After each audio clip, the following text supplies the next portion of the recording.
Bismillahirrahmanirrahim. Assalamualaikum warahmatullahi wabarakatuh. Sekilas tentang episode kali ini berjudul Al-Quran Ensiklopedia Sains.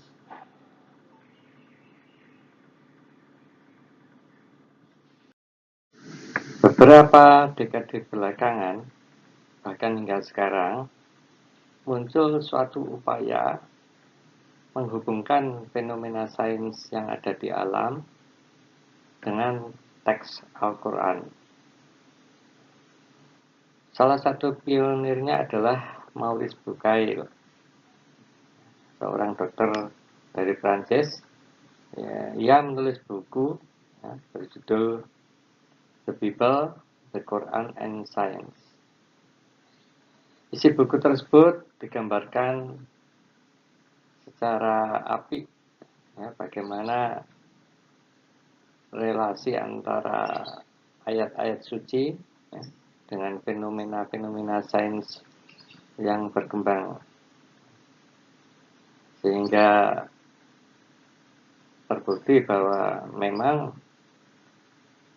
kitab suci yang selama ini intens dengan persoalan akhlak, moral, dan etika ternyata juga bermuatan sains.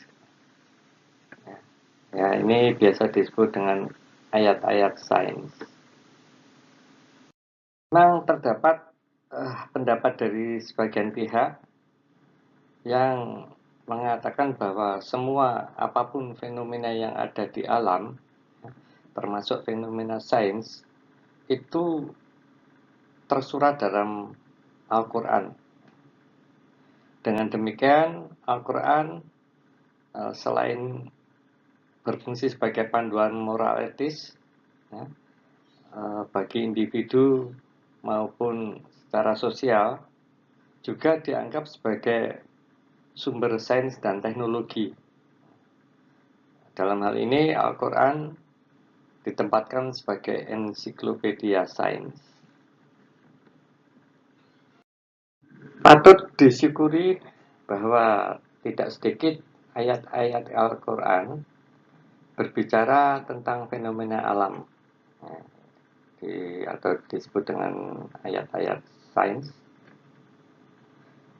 Hal ini semata-mata sebagai bukti kebesaran dan kekuasaan Allah Subhanahu wa Ta'ala, serta pembuktian kebenaran firman-Nya. Dengan memahami hal tersebut, maka keimanan seseorang dan juga ketakwaannya diharapkan akan bertambah. Namun ketika kemudian menganggap Al-Quran sebagai ensiklopedia sains, di mana semua fenomena alam atau sains dianggap telah tersurat di dalam Al-Quran, adalah sikap yang berlebihan atau takalluf. Sikap semacam itu biasanya menggunakan cara cocokologi. Merebaknya cocokologi itu terbukti dengan semakin banyaknya tulisan, baik dalam bentuk artikel maupun buku, yang mencoba mengaitkan fenomena fisika, biologi, atau kimia yang terjadi di alam, kemudian secara spekulatif mencari ayat-ayat dan dipaksakan untuk sesuai gitu.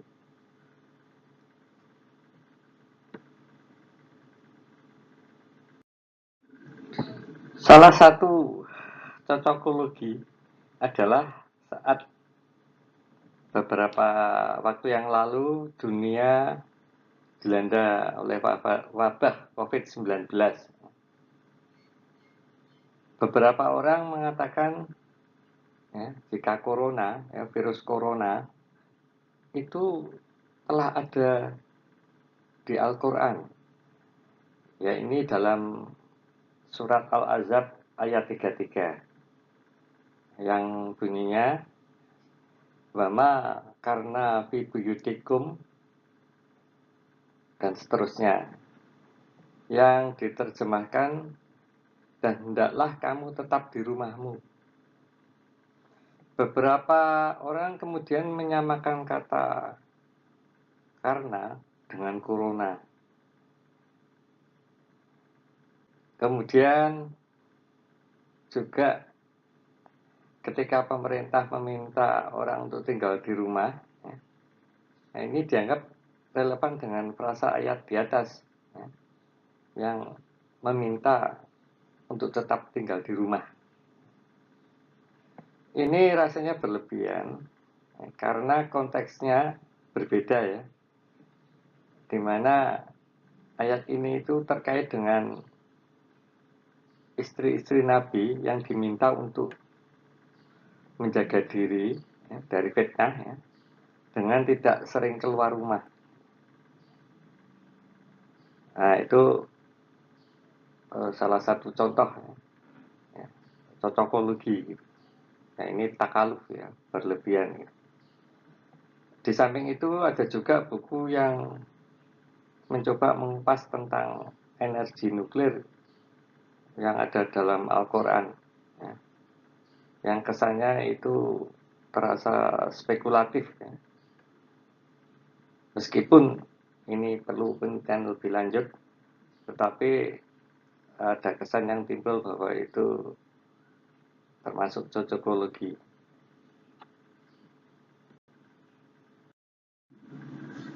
Selain Maurice Bucaille dan beberapa orang lain,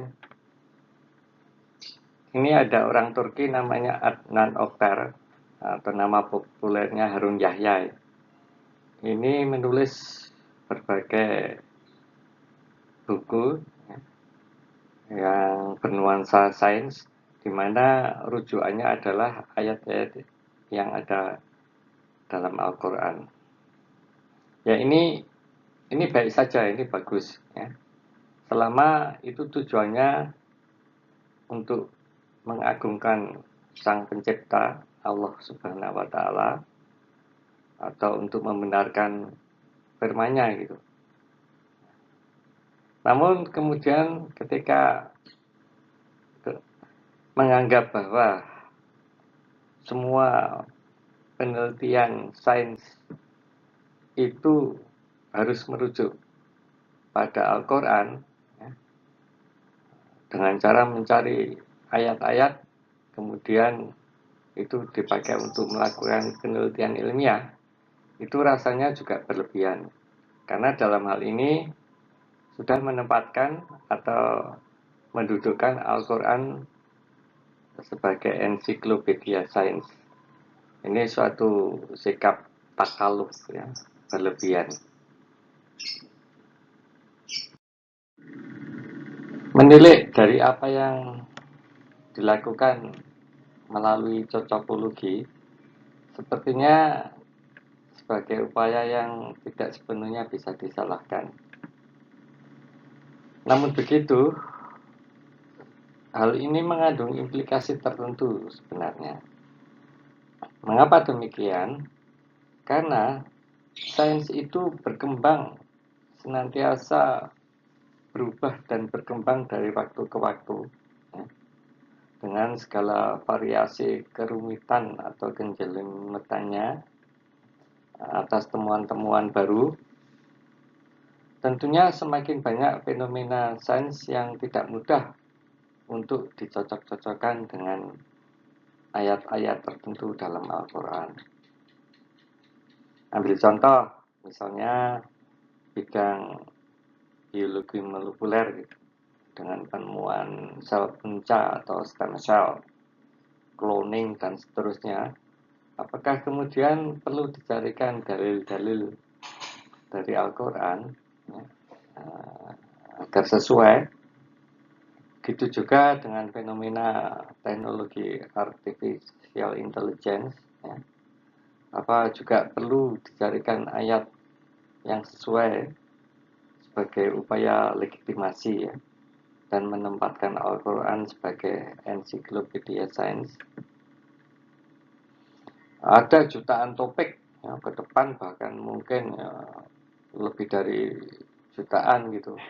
Penemuan sains dan teknologi, semuanya apa harus dicarikan rujukan ayatnya.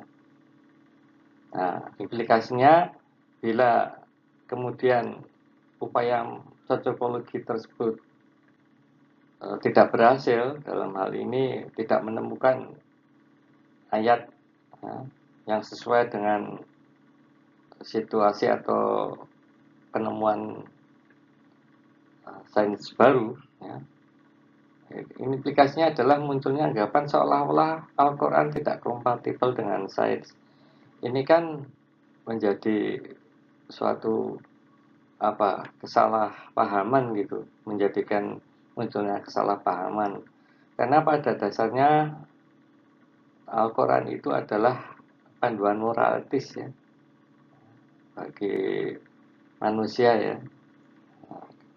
Adanya ayat-ayat sains itu untuk meneguhkan atau untuk menunjukkan kebesaran Sang Pencipta Allah Subhanahu wa taala dan juga untuk menunjukkan kebenaran firman-Nya gitu. Namun juga jangan kemudian secara berlebihan menempatkan Al-Quran itu sebagai ensiklopedia sains. Sekali lagi bahwa Al-Quran yang diturunkan melalui malaikat Jibril kepada Nabi Muhammad SAW itu diturunkan dalam rangka memperbaiki akhlak dan keimanan seseorang. Ketika kemudian menyangka bahwa semua fenomena alam dan atau sains itu tersurat di dalam Al-Quran, yang dalam hal ini menempatkan Al-Quran sebagai ensiklopedia sains, adalah pendapat yang tidak proporsional atau berlebihan. Alam dan sains memang merupakan ciptaan Allah Subhanahu wa taala, demikian juga dengan Al-Quran. Keduanya, yakni sains dan Al-Quran, sifatnya saling kompatibel, ya, mendukung dan saling menguatkan. Namun ranah kerja sains memiliki karakteristik tersendiri yang ditopang dengan riset atau penelitian di berbagai bidang sains, itu mempunyai sistematika dan metodologi tersendiri atau khusus gitu. Dalam konteks ini, Al-Quran berperan penting memberi landasan dan arahan agar penemuan sains tersebut ya, tidak menyimpang ya, dari ajaran moral etis Al-Quran. Ketika sains dan teknologi berkembang tanpa guidance moral etis Al-Quran, maka hasilnya adalah lebih banyak mudaratnya daripada manfaatnya. Oleh karena itu, ajaran moral etis Al-Quran menuntun dan menjaga agar temuan-temuan sains tidak salah arah. Adapun adanya ayat-ayat sains dalam Al-Quran itu sebagai penanda kebesaran Tuhan yang Maha Esa, Allah Subhanahu wa taala, yang harapannya menjadikan seseorang itu semakin tawadu. Kemudian keberadaan ayat-ayat sains bukan untuk menempatkan Al-Quran sebagai ensiklopedia sains. Demikian paparan ringkas tentang ayat-ayat sains. Bagi pemirsa yang ingin diskusi lebih lanjut, silahkan kontak email di bawah ini. Terima kasih. Wassalamualaikum warahmatullahi wabarakatuh.